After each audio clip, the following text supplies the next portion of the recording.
الطاهرين المعصومين المظلومين المنتجبين المنتخبين. أما بعد فقد قال الله تعالى وتبارك في كتابه المحكم وخطابه المتقن وقوله أحسن. بسم الله الرحمن الرحيم. قل إن كنتم تحبون الله فاتبعوني يحببكم الله. صلوات بكم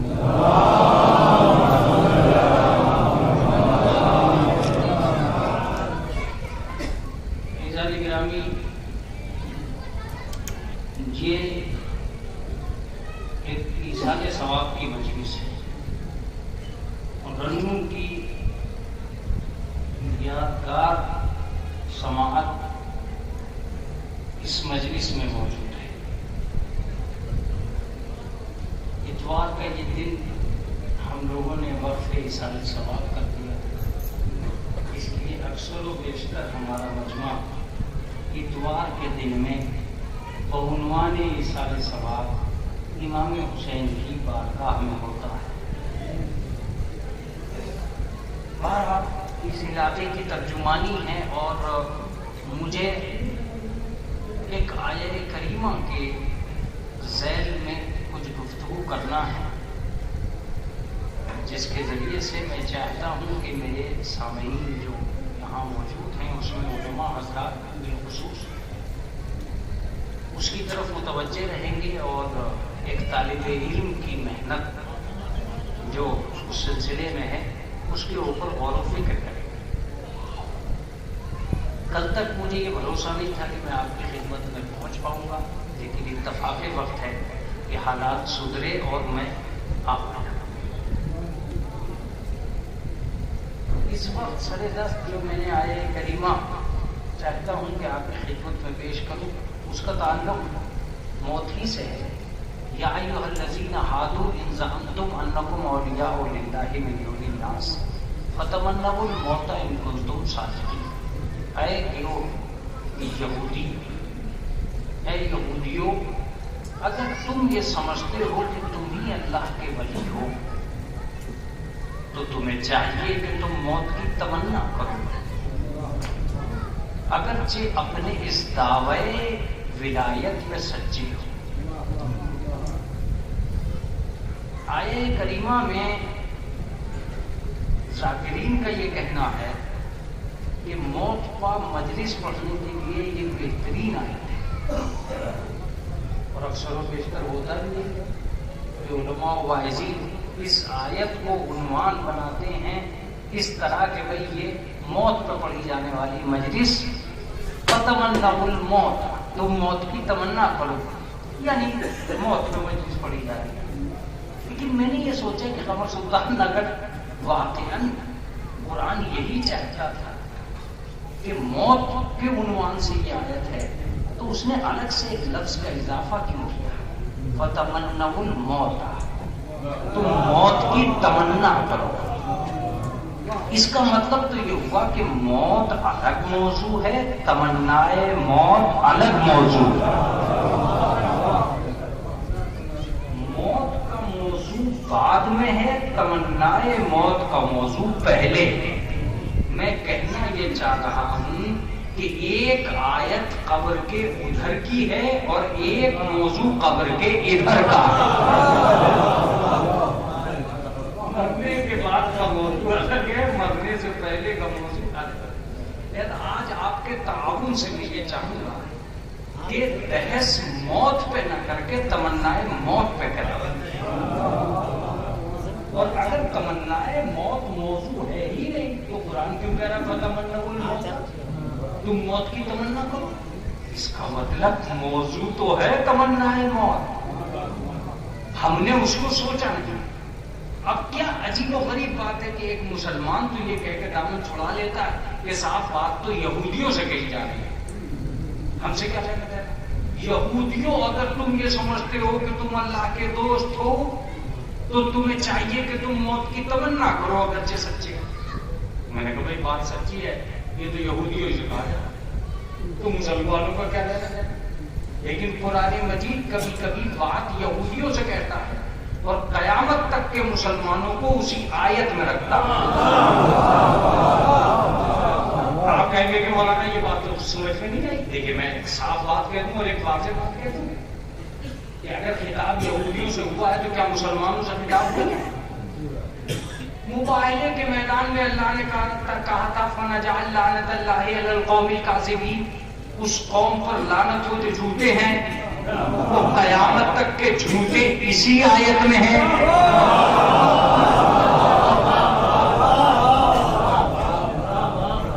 تو جب آیت جھوٹوں پر لعنت کر رہی تھی عیسائیوں پر، اس دن تو آپ نے نہیں کہا کہ صاحب یہ جھوٹوں کے لیے لعنت نہیں ہے، یہ تو عیسائیوں کے لیے ہے۔ لیکن آج آپ کہہ رہے ہیں کہ نہیں صاحب وہ یہ تو یہودیوں سے بات ہو رہی ہے، وہاں بھی تو عیسائیوں سے بات ہو رہی ہے۔ اس کا مطلب یہ کہ کہا گیا ہے یہودیوں سے، اور بات آپ پہ بھی ثابت ہے اور سب پہ ثابت ہے کہ اگر تم یہ سمجھتے ہو کہ تم ہی اللہ کے دوست ہو تو موت کی تمنا کرو اگرچہ سچے ہو۔ اب میں اپنے طلباء کی طرف سے، اپنے علماء کی طرف سے آیت کا ایک حسن پیش کروں جسے وسیم رضوی کبھی نہیں سمجھ سکتا۔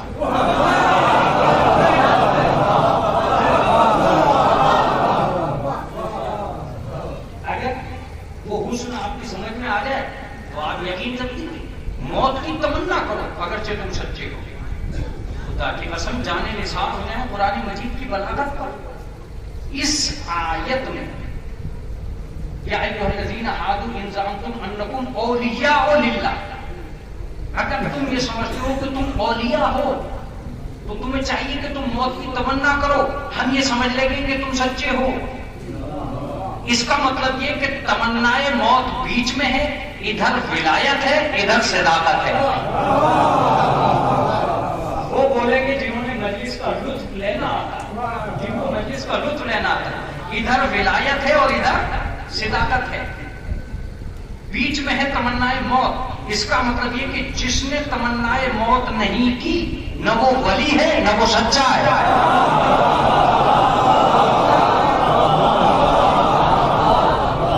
جس نے تمنائے موت نہیں کی نہ تو وہ ولی بن سکتا ہے، ہاں اگر اس نے تمنائے موت کر لی تو وہ ولی بھی بن سکتا ہے اور وہ سچا بھی بن سکتا ہے۔ موضوع ہے ٹھیک ہے، قرآن مجید نے جب بھی موت کی بات کی ہے ایک موضوع کو سامنے رکھا ہے، کل نفس ذائقۃ الموت، ہر نفس کو موت کا ذائقہ چکھنا ہے۔ اس میں نفس ایک موضوع ہے خود بخود اور موت ایک موضوع ہے۔ کل من علیہا فان، ہر سے فنا ہو جائے گی، وَيَبْقَى وَجْهُ رَبِّكَ ذُو الْجَلَالِ وَالْإِكْرَامِ، اس میں بقا بھی اور فنا بھی خود ایک موضوع ہے۔ یدرککم الموت ولو کنتم فی بروج مشیدہ، تمہیں موت حاصل کر کے رہے گی چاہے تم لوہے کے بنوں میں محصور کیوں نہ ہو جاؤ۔ اس میں اختیار انسانی ایک موضوع ہے۔ ما کان لنفس ان تموت الا باذن اللہ، کوئی نفس ایسا نہیں ہے جسے موت آ رہی ہو اور اذن الہی شامل نہ ہو۔ اس میں اذن الہی اور موت دو موضوعات ہیں جو صرف ہوئے ہیں۔ اس کا مطلب جب قرآن میں کوئی بات کی ہے ایک موضوع کو صرف کر کے موت کا تعارف کرا جائے۔ دیکھیے اب اتنی ساری آیتیں سنانے کے بعد میں یہ کہوں گا کہ بھائی جتنے بھی قرآن فہمی کا دعویٰ کرنے والے لوگ ہیں وہ ذرا سمجھائیں کہ موت کی تمنا کرو اگر تم سچے ہو۔ اس کا مطلب یہ ہے کہ ہر انسان کو چاہیے کہ وہ موت کی تمنا کرے۔ وسیم رضوی جیسے کو مرنا پڑے گا اس آیت کو سمجھانے کے لیے، ورنہ سمجھانا مشکل ہے۔ اب میں قرآن کا حسن بتانے جا رہا ہوں جس کو میرے سامعین ایک طالب علم کی محنت سمجھ کر قبول کریں گے۔ متوجہ رہیے گا، جانے قربان ہو جائیں قرآن مجید پر۔ قرآن مجید نے یہ کہا تمنائے موت کرو، یہ نہیں کہا کہ مر جاؤ۔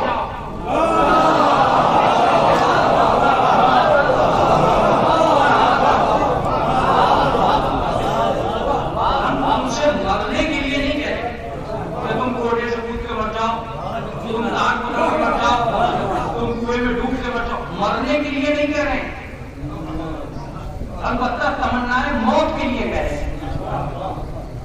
عجب، یہ کیا بات؟ مرنے بھی نہیں دیتا اور جینے بھی نہیں دیتا، جینے اور موت کی تمنا نہیں کرتا. سیدھے سیدھے کہہ دینا کہ مر جاؤ تو نہیں، اگر مر گئے تو غلط، اور تمنائیں موت کے بغیر جیے تو غلط.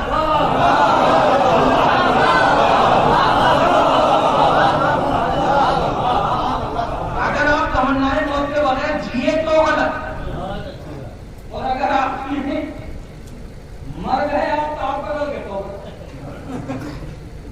اگر جینے کی آزادی دے رہا ہے تو بغیر تمنائیں موت کے دیتے نا. نہیں، موت کو یاد رکھ کر جینا پڑے گا. اگر موت کو بھول کر جیے تو ہماری زندگی میں تم سچے ہو ہی نہیں. ہماری نظر میں تم سچے ہو. تم سچے تبھی بنو گے جب موت کو یاد رکھ کر جیو گے. عجیب بات ہے، تمنائیں موت، وہ بھی اس دور میں جس دور میں کورونا وائرس نے موت بانٹ رکھی ہو. اس دور میں جب آدمی ماسک لگا کر یہ ثابت کر رہا ہو کہ میں مرنا نہیں چاہتا.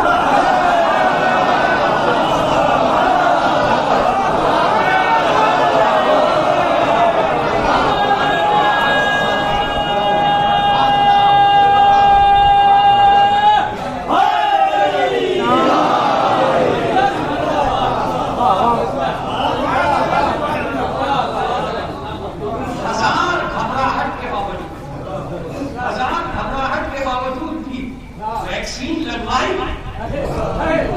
تو کیا یہ مرنے کی تمنا میں لگوائی؟ یہ تو بچنے کی آرزو میں ویکسین لگی.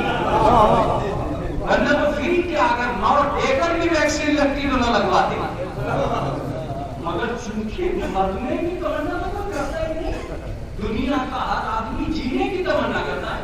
مکان بنا رہے کیا مرنے کی تمنا، کھیت بڑھا رہے کیا مرنے کی تمنا. یہ بڑے بڑے ماسک، میں نے کسی مجلس میں اپنے مجلس سے پوچھا تھا اور اس زمانے سے ایک سوال کیا تھا کہ یہ ماسک کیوں لگنا ہے؟ مرض تو آنا تھا اور آ گیا، مگر اس ماسک کا ہر چہرے پہ لگ جانا اس بات کی دلیل بھی ہے اور اس زمانے سے سوال بھی ہے کہ کچھ تو غلط ہوا ہے جو زمانہ منہ چھپائے.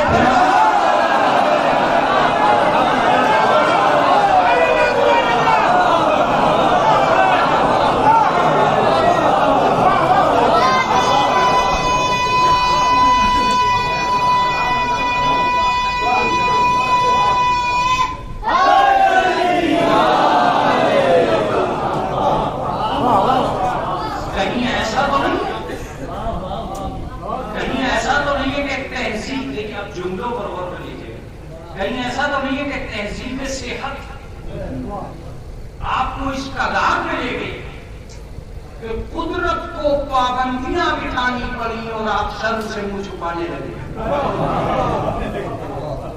اگر تہذیب صحت کا ترجمہ ہو گیا ہوتا، دو چیزیں اس مرض میں بڑی جلدی سے لاگو ہو گئی. ایک تو یہ کہ آپ ماسک لگائیے، منہ چھپائیے. دوسری چیز نان ٹچ رہیے. کیا ہوا؟ ایک آدمی سے ہاتھ نہیں ملا پا رہا. اس کا مطلب یہ کہ بیوٹی پارلر میں غلط جسموں پر ہاتھ پہنچ رہے تھے.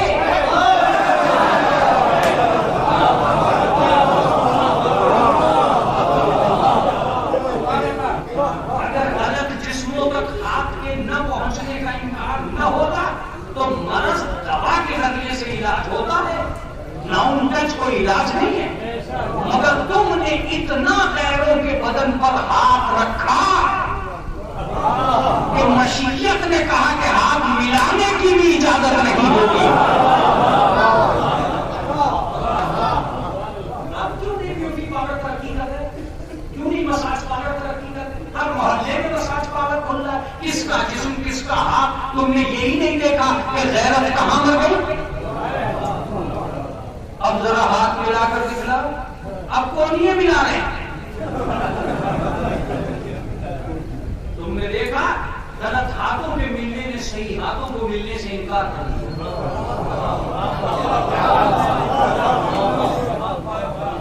اپنی صحت کی ترقی کو تم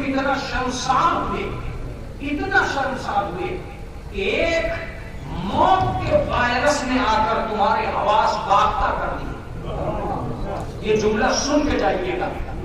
ایک غائب کیڑے نے آ کر دنیا کی طاقت کے خاتمے کا اعلان کر کے بتایا کہ جب غائب کیڑا آتا ہے تو اقتدار انسانی بے قیمت ہو کے رہ جاتا ہے. جس دن غائب امام ہوئے گا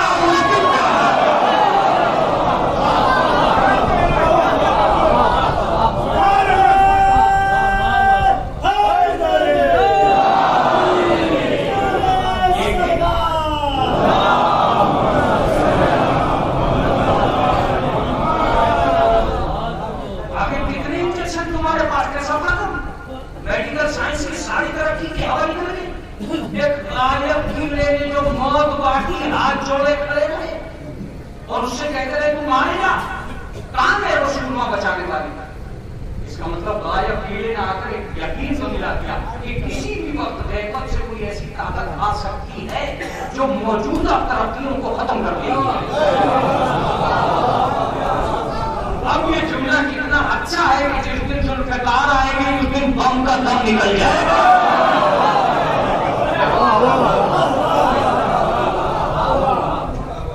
سائنس پہ بھروسہ نہیں کر سکتے, سارے ڈاکٹر فیل ہو گئے تو اس دن ساری ٹیکنالوجی فیل ہو جائے گی.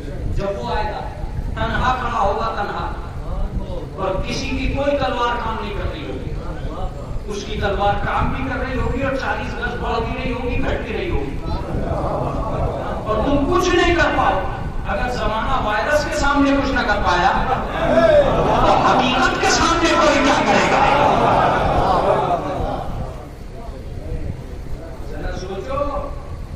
چائنا کا کیس تھا جس نے چین چھین لیا,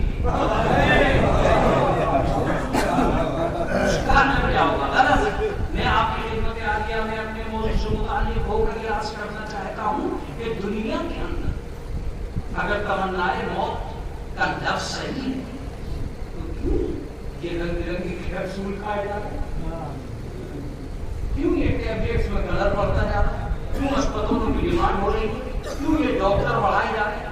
بھائی یہ تو سیدھی سیدھی بات ہے, قرآن کہہ رہا ہے مرنے کی تمنا کرو تو ٹھیک ہے, اب جینے کی آرزو کیوں, پھر مول صاحب کو پرچی کیوں دے دو کہ فلاں کے لیے دعا کروا دو کہ زندہ رہیں.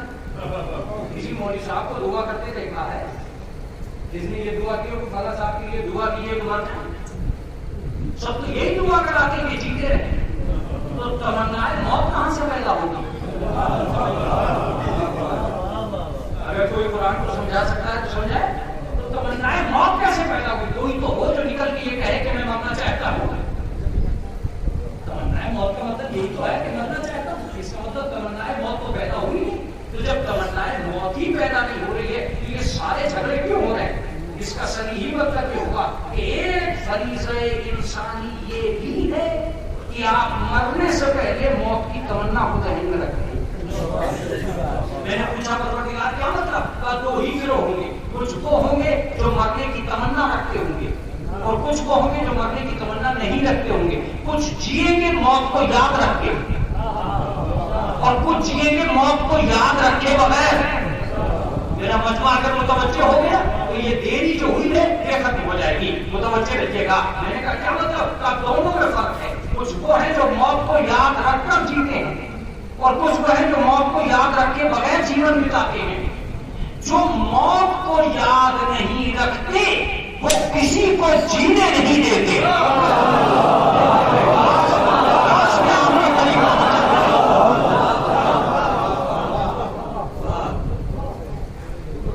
یہ لفظ فیصلہ کن, خدا کی قسم یہ لفظ فیصلہ کن. دو ہی گروہ ہیں, کچھ کو موت یاد نہیں ہے اور وہ جی رہے ہیں اور کچھ کو موت یاد ہے اور وہ جی رہے ہیں. جن کو موت یاد نہیں ہوتی وہ کسی کو نہیں جینے دیتے, لیکن جنہیں موت یاد ہوتی ہے وہ غلط کام کرتے ہوئے گھبراتے ہیں. اسے مسلط آنا ہمیں مرنا ہے, اس کا کھیت مت چھین لینا ہمیں مرنا ہے, اس کی جگہ غصب مت کر لینا ہمیں مرنا ہے, اس کو تکلیف مت دینا ہمیں مرنا ہے. اس کا مطلب یہ ہے کہ زندگی کی کامیابی کا تصور آدمی کو نیک نہیں بناتا, موت کے مرنے کا تصور آدمی کو کامیاب بناتا ہے.